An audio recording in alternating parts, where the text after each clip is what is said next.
Hi, welcome to ERPNX video tutorials.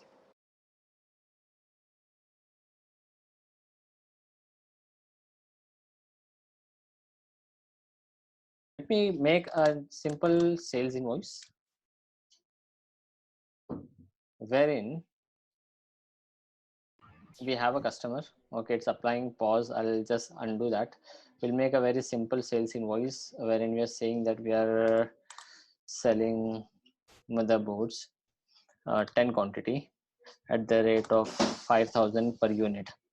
Okay, it has GST and applied, and it's pretty simple, right? So I save the sales invoice and I submit the sales invoice. Now let's also suppose that there is a payment component to it. So a customer has made payment. We make a payment entry against the sales invoice wherein we have our default bank account being fetched automatically, and customer makes a payment for this much amount. Pretty simple and straightforward, so not complicating it at all. Save and submit. Okay. Now let's say there is a scenario of return. Okay, so the 10 quantity which we sold, 5 of them is being returned, and we have to issue a credit note to the customer because we are not giving a refund. Rather, we are saying that whatever payment you have made to us, we'll treat it as advance. Okay, and when you purchase from us next time, we'll ensure that it is adjusted. Now in this scenario, the sales invoice which we have, the original sales invoice, the total was 59,000 in the grand total, right? And outstanding was, I'll have to probably reload. Outstanding is 0 because we have made the 100% payment against it. Client has made 100% payment, so there's no outstanding against it. Now when I make a credit note, what happens? Okay, so is credit note is checked, is update stock is also checked. If it is checked, then it will also do the function of your purchase return. So you don't have to separately make a purchase return entry against purchase receipt. Now I do -5 because I'm returning 5 quantity to my customer, and we save and submit.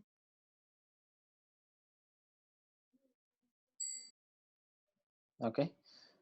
Now this sales invoice has the value of 29,500.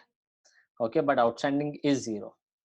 Now the question comes when let's say customer is coming back to us.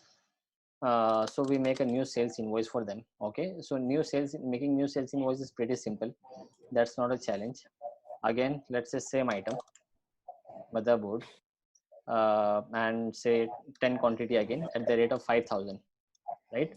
But at this time around, what customer would do, he won't make a full payment. He would only make a partial payment for 5 units, and for rest of the value, he would say that, okay, you have given me a credit note earlier, and I'm going to use that credit note for the payment purposes, right? We are going to get only 50% of this much amount. So how do we completely knock off this sales invoice using 50% payment and the credit note which we made earlier? So generally the question is basically, now there are 3 transactions. One is you have the original sales invoice which you made, which is this sales invoice. Okay, we have this original sales invoice against which we sold 10 quantity, but 5 were returned. So we have this status of credit note issued here, right? Do we use this sales invoice as a for adjustment of credit note in the payment entry, or do we use the credit note itself, the return entry itself, when we are making a payment entry for new sales? So the answer in this case is it will be the original sales invoice which we made for 10 unit 5,000, which now has the negative outstanding. Now let us see how. We go to the new sales invoice which we made. Okay, uh, and now when we try and create a payment entry against it. Okay, so now customer has made only partial payment to us, which is say 29,500. Okay, but we have to allocate total 59,000 against this invoice. So there is difference amount. How do we allocate this difference amount? So we'll have to basically select a sales invoice, which is this, against which we have created a credit note, right? And if I allocate this sales invoice, this is how it is done. Against this new sales invoice, the total allocated amount is this, and the original invoice against which credit note was created, the outstanding is minus 29,500. We are allocating the same amount. So this total allocation is also getting completed, and uh, we are also like knocking off the sales invoice completely. Okay, I'll just put some reference values here.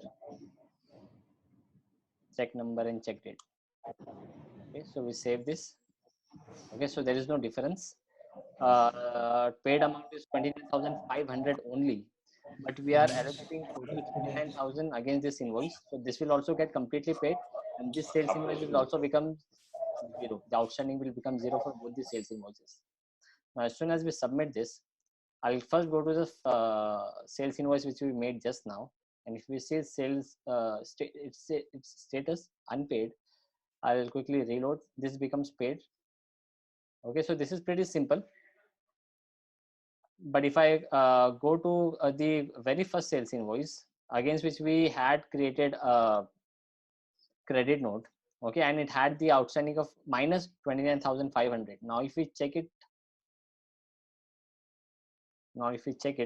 again this sales invoice has outstanding of zero, right? So both the invoices is completely knocked off. Both the invoices is zero. So conclusively, if we say that you have a sales invoice against which you make a credit note, right? So the purpose or the function of credit note is over as soon as it updates the outstanding amount of the original sales invoice. Now in the future transaction, when you have to allocate credit note, you basically use the original or the previous sales invoice, which would be having a negative outstanding amount, provided you make a full payment entry against that sales invoice.